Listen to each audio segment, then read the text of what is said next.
बिस्मिल्लाहिर्रहमानिर्रहीम। अस्सलाम वालेकुम स्टूडेंट्स। आज हमने एक्सरसाइज 1.6 का क्वेश्चन नंबर 1 करना है और स्टेटमेंट है use if possible to solve the following system of linear equations by using Cramer's rule और इन्वर्जन मेथड। आज हम ना क्रैमर रूल से सॉल्व करेंगे। पहले तो हम बात करते हैं हमारे पास सिस्टम ऑफ लीनियर इक्वेशन क्या होता है। उससे पहले बात करते हैं हम लीनियर इक्वेशन क्या होती है। लीनियर इक्वेशन एक ऐसी इक्वेशन होती है जिसमें एक्स की मैक्सिमम जो पावर होती है ना वो 1 होती है। यानी ज़्यादा से ज़्यादा जो आपको इक्वेशन दी गई है उसमें ज़्यादा से ज़्यादा वेरिएबल जो एक्स यूज़ किया गया या वाई यूज़ किया गया है उसकी ज़्यादा से ज़्यादा पावर 1 है, तो उसे हम बोलेंगे लीनियर इक्वेशन। अगर तो लीनियर इक्वेशन आपको सिंगल दी गई है तो वो तो सिंपल लीनियर इक्वेशन है।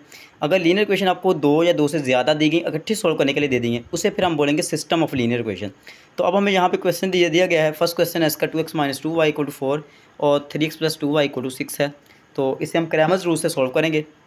पहला हमारे पास आएगा ए में हमने क्या करना है, सिर्फ इसके कोफिशिएंट लिखेंगे 2 -2 3 और 2। उसके बाद हम लिखेंगे ए एक्स। जब आप ए एक्स लिखेंगे तो फिर आपने क्या करना है, एक्स वालों को छोड़ देना है एक्स वालों की जगह पे, क्योंकि हम एक्स बाहर यूज़ कर चुके हैं। एक्स वालों की जगह पे पहले लिखा जाएगा क्योंकि एक्स पहले आ रहा है। एक्स वालों की जगह पे 4 और 6 लिखा जाएगा, बाकी -2 और 2 वैसे लिख दिया जाएगा। उसके बाद फिर हम लिखेंगे ए Y.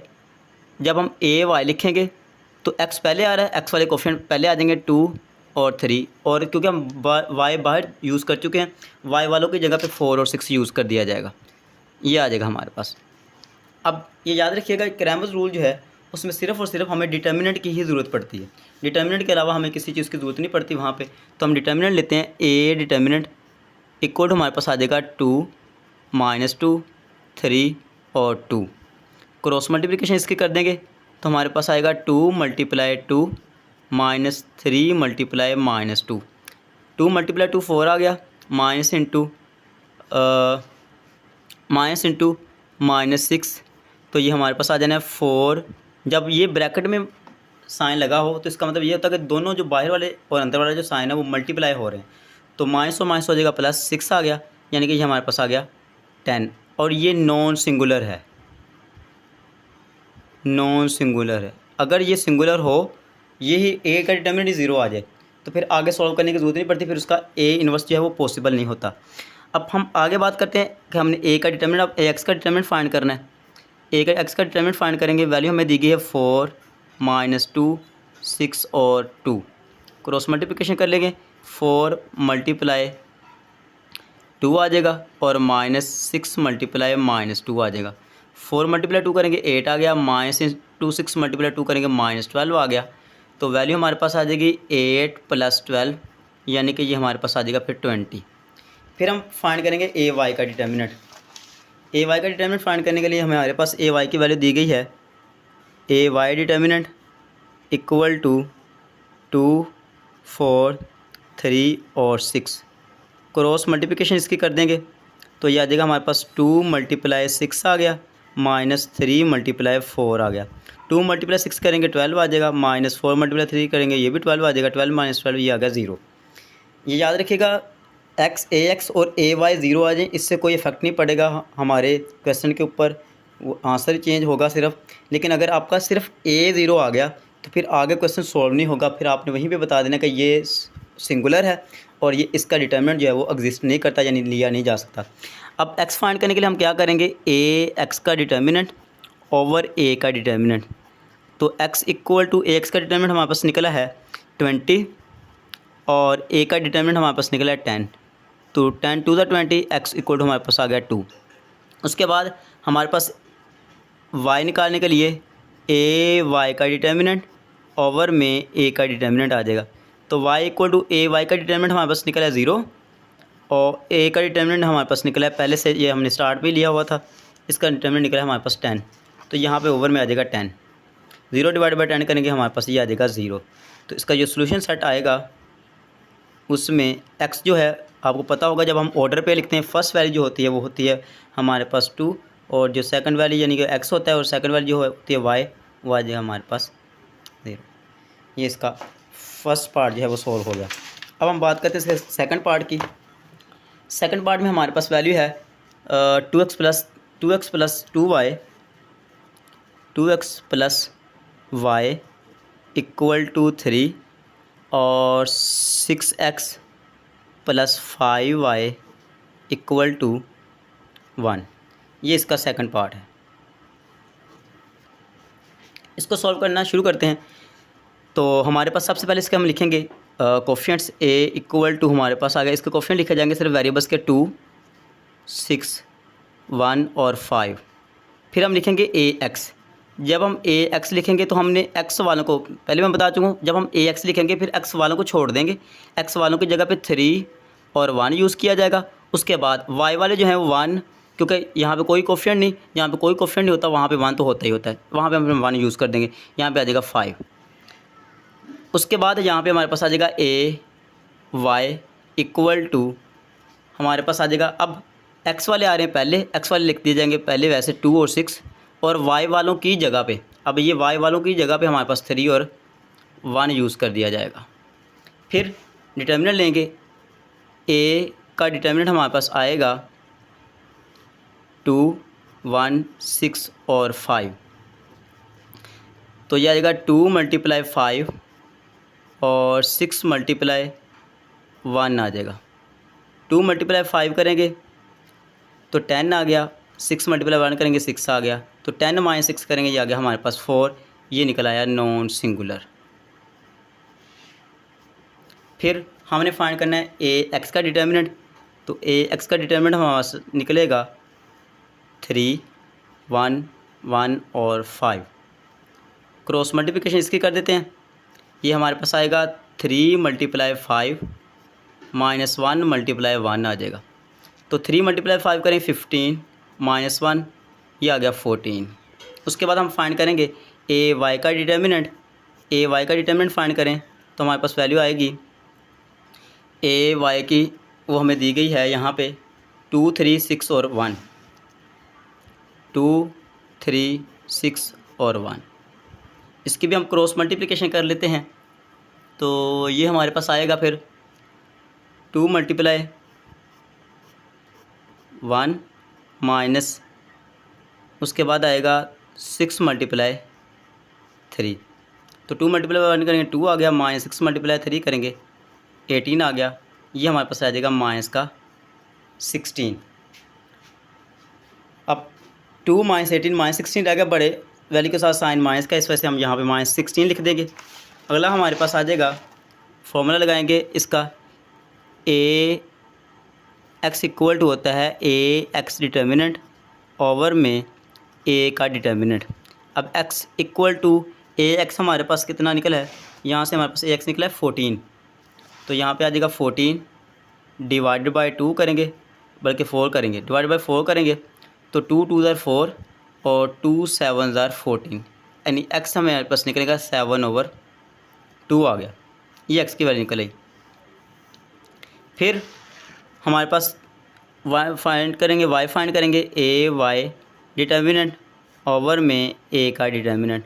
y equal to ay की वैल्यू हमारे पास यहाँ पे निकली है -16 और a की वैल्यू हमारे पास निकली है 4।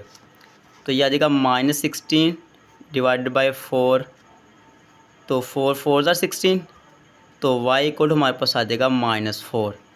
तो सोल्यूशन साइड इसका फिर आ जाएगा हमारे पास, x की वैल्यू हमारे पास निकली है 7/2 और y हमारे पास -4। इसका क्वेश्चन नंबर 1 का थर्ड पार्ट है, क्रैमर रूल से हम इसे सॉल्व करेंगे। थर्ड पार्ट है कि 4x + 2y = 8 और 3x - y = -1 दिया गया है। तो इसको हम सॉल्व करेंगे। पहले हम लिखेंगे a, तो a में हमारे पास आ जाएगा 4, 2, 3 और -1। जहाँ पे कुछ भी नहीं है वहाँ पे कोफिशिएंट उसका 1 होगा, अगर माइनस का साइन है तो साथ माइनस साइन लगा देंगे। तो ax लिखेंगे, और मैं पहले बता चुका हूँ कि ax में जब आपने ax लिखना होता है तो x वाले जो है ना, x वाले वो आपने छोड़ देने हैं। x वालों की जगह पे हम लिखेंगे 8 और -1, और y वाले जो हैं वो वैसे आ जाएंगे 2 और -1। फिर उसके बाद हम लिखेंगे ay। जब ay लिखा जाएगा तो x वाले तो आ जाएंगे वैसे ही, उस पर कोई इफेक्ट नहीं पड़ेगा, वो आ जाएंगे हमारे पास वैसे ही, वो हैं 4 और 3, और y वालों की जगह पे हमारे पास 8 और -1 आ जाना है। अब यहाँ पे हम क्या करेंगे, फिर नेक्स्ट हम फाइंड करेंगे इसका डिटर्मिनेंट। a का डिटर्मिनेंट हमारे पास आ जाएगा 4, 2, 3 और -1, और इसके हम क्रॉस मल्टीप्लिकेशन करेंगे। ये आएगा 4 मल्टीप्लाई -1 और -3 मल्टीप्लाई 2। 4 मल्टीप्लाई -1 करेंगे ये -4 आ जाएगा, और 3 मल्टीप्लाई 2 करेंगे 6 आ जाएगा, लेकिन ये दरम्यान में माइनस का साइन है तो ये -6 आ जाएगा। -6 और -4 ये मिलके -10 आ जाएगा। ये हमारे पास है नॉन सिंगुलर, ठीक है, ये हमारे पास नॉन सिंगुलर। अब आगे हम फाइंड करेंगे ए एक्स का डिटर्मिनेंट। तो ए एक्स का डिटर्मिनेंट फाइंड करें तो ये हमारे पास वैल्यू आएगी 8, 2, -1 और -1। क्रॉस मल्टीप्लिकेशन इसकी भी कर देंगे तो ये हमारे पास आ जाएगा 8 मल्टीप्लाई -1 -2 मल्टीप्लाई -1। 8 मल्टीप्लाई -1 करेंगे -8 आ जाएगा, -2 मल्टीप्लाई -1 करेंगे ये भी -2 आ जाएगा, लेकिन दरमियान में जो माइनस का साइन है ये दोनों मल्टीप्लाई होंगे, 8 माइनस और माइनस -2, तो ये आ जाएगा -8 और +2 करेंगे -6 आ गया। फिर हम फाइंड करेंगे ए वाई का डिटर्मिनेंट। तो ए वाई की हमें वैल्यू दी गई हैं 4, 8, 3 और -1। इसकी भी क्रॉस मल्टीप्लिकेशन कर लें तो हमारे पास ये आएगा 4 मल्टीप्लाई -1 -8 मल्टीप्लाई 3। 4 मल्टीप्लाई -1 -4 आ गया, और 8 मल्टीप्लाई 3 -24 आ गया। तो ये मिलके हमारे पास -4 और -24 ये मिलके -28 बन जाएगा। फिर हम फार्मूला लगाएंगे एक्स फाइंड करने के लिए। एक्स फाइंड करने के लिए फार्मूला हमारे पास आएगा x equal to A X determinant over में ए का डिटर्मिनेंट, और x इक्वल टू, अब हम देखते हैं कि हमारे पास ए एक्स की वैल्यू क्या निकली थी। x की वैल्यू हमारे पास यहाँ से निकली है -6, और इसकी वैल्यू हमारे पास निकली है, एक वैल्यू निकली है -10। -6 और -10, माइनस से माइनस हो जाएगा कैंसिल, और 2 3s और 2 5s, तो हमारे पास ये निकल आएगा 3/5। फिर हम y फाइंड करेंगे। y में हमारे पास निकलेगा, y की वैल्यू हमारे पास दी गई है, निकली है -28 ए वाई की वैल्यू, और इसकी वैल्यू हमारे पास एक निकली है -10, माइनस से माइनस कैंसिल, और 14 2s और 2 5s 10, तो y इक्वल हमारे पास निकल आएगा 14/5 के। तो इसका सोल्यूशन सेट हमारे पास आ जाएगा। फिर x की वैल्यू हमारे पास आई है 3/5 और y की वैल्यू है 14/5। ये इसका आंसर आ गया। नेक्स्ट हम इसका स्टार्ट करते हैं फोर्थ पार्ट। अच्छा, नेक्स्ट इसका पार्ट है 4। उसमें हमें वैल्यू दी गई है 3x - 2y = -6 और 5x - 2y = -10। इसके कोफिशिएंट्स लिखते हैं। ए में इसके सिर्फ कोफिशिएंट लिखे जाएंगे। ए इक्वल टू हमारे पास आ जाएगा फिर 3 - 2 5 और -2। फिर हम लिखेंगे ax। जब ax लिखा जाएगा तो फिर सिर्फ़ और सिर्फ हम क्या करेंगे, x वालों की जगह पे -6 और -10 लिख देंगे, और y वाले जो हैं वो वैसे आ जाएंगे -2 और -2। फिर जब हम लिखेंगे ay, तो ay क्योंकि हम y बाहर यूज़ कर चुके हैं, x वाले क्योंकि पहले आ रहे हैं तो x वाले तो पहले लिख दिए जाएंगे 3 और 5, और y वालों की जगह पे हम यूज़ करेंगे फिर -6 और -10। बस ये इतना सा याद रख लें कि ax है तो x वाले नहीं लिखने, x वाले नहीं लिखने, और ay है तो फिर आपने y वाले नहीं लिखने। y वालों की जगह पे जो राइट साइड पे आपको वैल्यू दी गई है उनको आपने लिखना है। अब सबसे पहले हम फाइंड करते हैं a का डिटर्मिनेंट। तो a का डिटर्मिनेंट हमारे पास निकल आएगा यहाँ से 3 -2 5 और -2। क्रॉस मल्टीप्लिकेशन इसकी करते हैं तो ये हमारे पास आ जाएगा 3 मल्टीप्लाई -2 -5 मल्टीप्लाई -2। 3 मल्टीप्लाई -2 करेंगे तो हमारे पास आ जाएगा -6, -5 मल्टीप्लाई -2 करेंगे -10 आ जाएगा। लेकिन ये ब्रैकेट के अंदर माइनस और ये माइनस दोनों एक दूसरे के साथ मल्टीप्लाई हो रहे हैं, तो ये बन जाएगा -6 + 10, और ये हमारे पास आ गया 4। ये नॉन सिंगुलर है। जब नॉन सिंगुलर होगा तो फिर हम आगे इसको मज़ीद भी सॉल्व करेंगे। अब आगे हम फाइंड करेंगे ए एक्स का डिटर्मिनेंट। ए एक्स का डिटर्मिनेंट फाइंड करने के लिए फिर हम ए एक्स की वैल्यू लिखेंगे -6 -2 -10 और -2। तो ए एक्स की वैल्यू हमारे पास है ए एक्स डिटर्मिनेंट, वो हमें वैल्यू दी गई है -6 -2